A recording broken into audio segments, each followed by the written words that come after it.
તો ચાલો આજે આપણે શીખીશું સ્ટાન્ડર્ડ 7 ગુજરાતી વર્કબુક ઇંગ્લિશ મીડિયમનું ગુજરાતી લેસન નંબર 1 સુંદર સુંદર કાવ્ય. તેના લેખક છે ધર્મેન્દ્ર માસ્તર મધુરમ.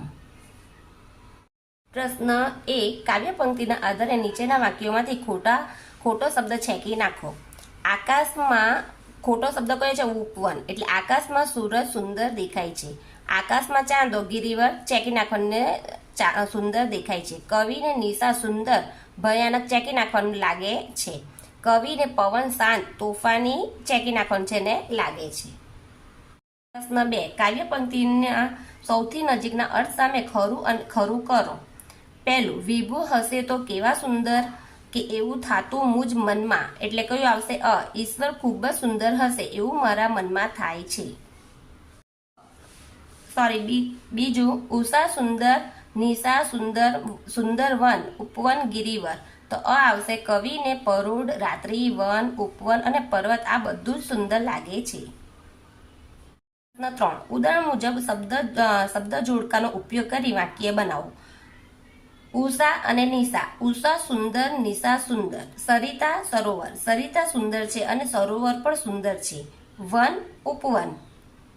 વનમાં વૃક્ષો હોય છે અને ઉપવનમાં ફૂલો હોય છે. માછલી અને પંખી. માછલી પાણીમાં તરે છે, પંખી આકાશમાં ઉડે છે. પ્રશ્ન 4. ઉદાહરણ મુજબ શબ્દ બનાવો. ઉદાહરણ આકાશ ચાંદો સૂરજ તારા ચંદ્ર. સરોવર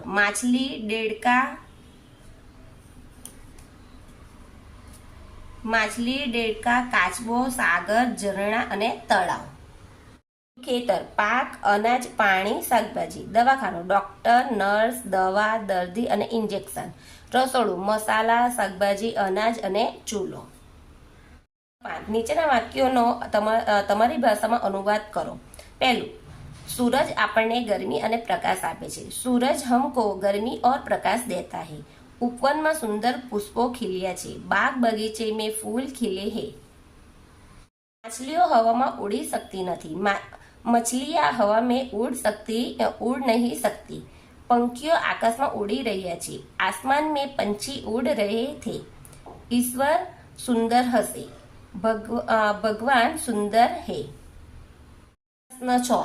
નીચેના વાક્યોમાં ફૂલોના નામ છુપાયેલા છે તે કૌંસમાં શોધીને લખો.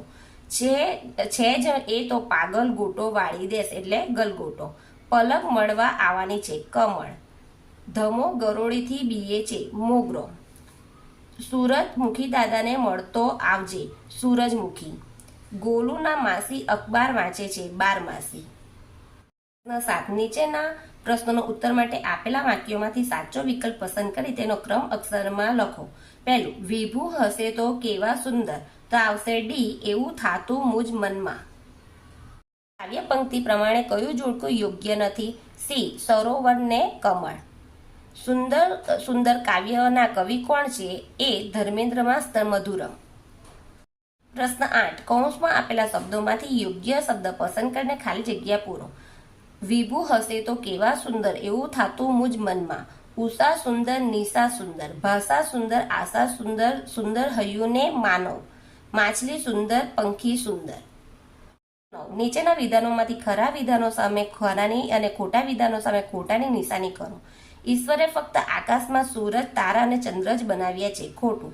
કવિના મનમાં ઈશ્વર કેવા હશે તે જાણવાની ઈચ્છા થાય છે. ખરું. ધરતી પર રહેલ પર્વત નદી સરોવર વગેરે માનવીએ બનાવ્યા છે. ખોટું. ઈશ્વરે માનવીને સુંદર હૈયું આપ્યું છે. ખરું. કાવ્યમાં ધરતી અને આકાશની બધી ચીજો વિશે સારી વાત કરી છે. ખરું. નીચેના જોડકા યોગ્ય રીતે જોડો. અ બ ને ઉત્તર લખવાના. પહેલું, વિભુ હશે તો કેવા સુંદર. તેની સાથે આવશે સી, એવું થાતું મુજ મનમાં. ઉષા સુંદર નિશા સુંદર. તો આવશે ઈ, સુંદર વન ઉપવન ગિરિવર. ભાષા સુંદર આશા સુંદર. તો આવશે એ, સુંદર હૈયું ને માનવ. કવિતા સુંદર જીવન સુંદર. તો આવશે બી, સુંદર તારા અબ વિશાળ. માછલી સુંદર પંખી સુંદર. તો આવશે ડી, સુંદર ધરતી શાંત સમીર. 11. નીચેના પ્રશ્નોનો ઉત્તર 1-2 વાક્યમાં લખો. પહેલું, તમારા ઘરની આસપાસ તમને શું સુંદર દેખાય છે? તો અમારા ઘરની સામે સુંદર બગીચો છે. એની બાજુમાં મંદિર છે. ઘરથી થોડે દૂર કિલ્લો દેખાય છે. બીજું, જો તમને પાંખ મળે તો તમે શું કરો? જો અમને પાંખ મળે તો અમે આકાશમાં ઉડી શકીએ અને એક જગ્યાએથી બીજી જગ્યાએ ઝડપથી ઉડીને જઈ શકીએ છીએ.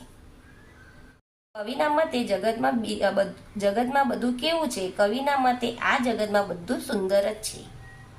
સુંદર સુંદર કાવ્યમાં આકાશની કઈ ચીજો સુંદર છે? સુંદર સુંદર કાવ્યમાં આકાશમાં સૂરજ, તારા અને ચાંદો સુંદર છે. નીચેના પ્રશ્નોના 2-3 વાક્યમાં ઉત્તર લખો. પહેલું, સવાર સાંજનું વાતાવરણ કેવું હોય છે? તો સવારનું વાતાવરણ ખૂબ જ ખુશનુમા હોય છે. પક્ષીઓ આકાશમાં ઉડતા હોય છે. ગાયોનું ટોળું ધણ એટલે ઘાસ ચરવા જાય છે. તો ખેતરમાં કામ કરવા માટે નીકળે છે. સાંજે સૂરજ આથમે છે ત્યારે આખું આકાશ કેસરી રંગનું હોય છે. પક્ષીઓ પોતાના માળામાં પાછા ફરે છે. ગોવાળો ગાયને ઘરે લઈને આવે છે અને દૂધ દોહે છે. સાંજનું વાતાવરણ પણ ખૂબ જ રમણીય હોય છે. 2. ખુલ્લા આકાશમાં તમને શું શું જોવા ગમે છે? ખુલ્લા આકાશમાં મને ઉડતા પક્ષીઓ જોવાનું ગમે છે. મેઘધનુષ્યમાં 7 રંગો જોવા ગમે છે. આકાશમાં વાદળોને, તારાઓ અને ચંદ્ર પણ જોવા ગમે છે. ઈશ્વર સુંદર હશે એવું કવિને કેમ લાગે છે?